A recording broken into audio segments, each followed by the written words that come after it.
This girl of only 5 years old was a hard man. He saw his parents murdered. He didn't shed a single tear. The killer threatened him with a gun. The girl didn't change her face. She didn't panic. She took out the dagger she had and stabbed the bearded man through the palm of his hand. The girl escaped from the window in the confusion. She grabbed her gun and swept down. The girl was able to hide under the eaves of the house. She swallowed the crime chip her father had given her.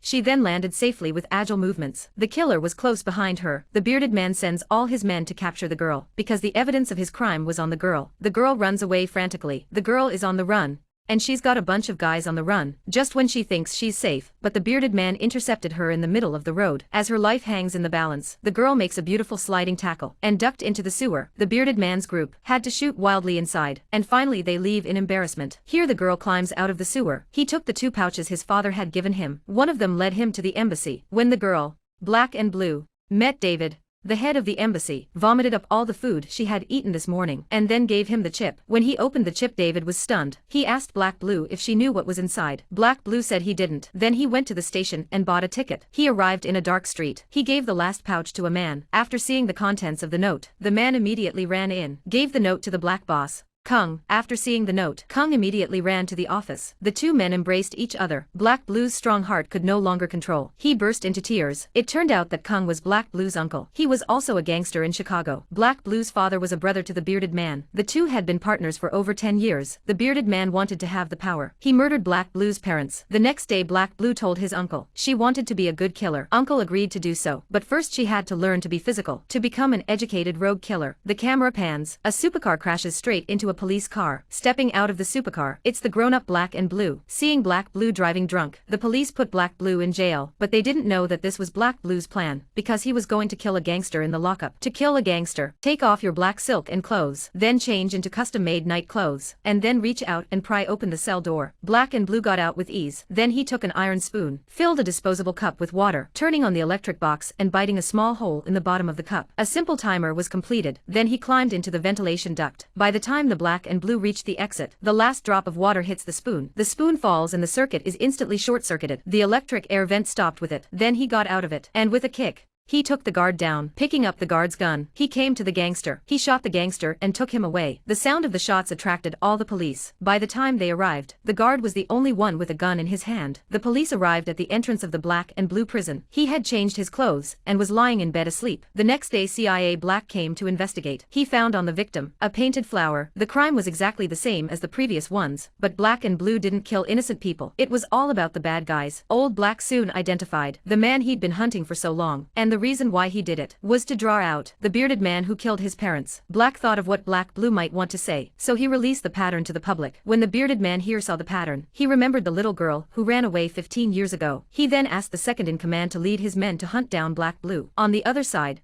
his uncle read the story in the newspaper. He accused Black Blue of being too risky in doing so, but when he saw the look in Black Blue's eyes that he only wanted revenge, he didn't say anything more. At night, Black Blue found her boyfriend. The 2 of them had an intimate conversation. The next morning he saw Black Blue was still in dreamland, so he took out his phone and took a picture and sent the photo out. The photo was soon discovered by Blackie. The photos were then compared. He was able to pinpoint Black Blue's location. When Black Blue woke up from his sleep to find the whole building surrounded by police, he took out the weapon under the table, broke into the neighbor's house, knocks the man out, took a barrette off the ceiling. Black and Blue then planted bombs on the walls, pressed the detonator switch, then slid down the lift slide. By the time the police arrived in the basement, Black Blue had already slipped through the air vent. Black Blue arrived at his uncle's house, only to find that the uncle's family had been killed by the bearded man. When Black Blue was 5 years old, she witnessed the bearded man kill her parents. 15 years later, her uncle's family was also killed by the bearded man. Black Blue's anger was extreme. He opened his arsenal and took his 2 hunting dogs with him. He was ready to avenge his family's death. He called Inspector Black. He told his leader to give him the exact location of the bearded man, or I'll shoot you in the head. But the leader wasn't worried, because the glass was bulletproof. The leader then gave the address to Black Blue. The bearded man here knew that Black Blue would come for revenge, so he sent all his men back to protect himself. At that moment,